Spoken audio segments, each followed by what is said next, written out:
ఇప్పుడు పాకిస్తాన్‌తో కదా భారతదేశానికి యుద్ధం. కానీ ఎందుకు? అంటే మేము ఒకళ్ళం ఉన్నాము అని జెప్పి బాగా సీనియర్ నాయకులు బయటకొచ్చి పాకిస్తాన్‌తో యుద్ధం ఎందుకు? యుద్ధం జేయడం వల్ల మనం ఫైనాన్షియల్‌గా దిగజారిపోతాము. మనం అడుక్కు తింటామని జెప్పి పెద్ద పెద్ద స్టేట్మెంట్లు ఇస్తున్నారు గానీ, అక్కడ పెహల్గామాలో చనిపోయిన వాళ్ళు మీ ఇంటి కుటుంబ సభ్యులు కాదు గదా! అందుకనే బయటకొచ్చి మాట్లాడుతున్నారు. ఇక్కడ ఉన్న ప్రధానమంత్రికి ప్రతి వాళ్ళకి ఆయన ఒక ఫాదర్‌లాగా నిలబడ్డాడు గదా!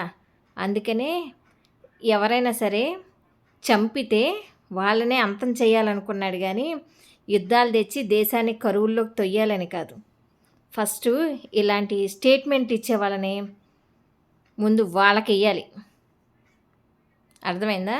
ముందు యుద్ధాన్ని సపోర్ట్ చేయండి. లేకపోతే ఇంట్లో ఉండండి.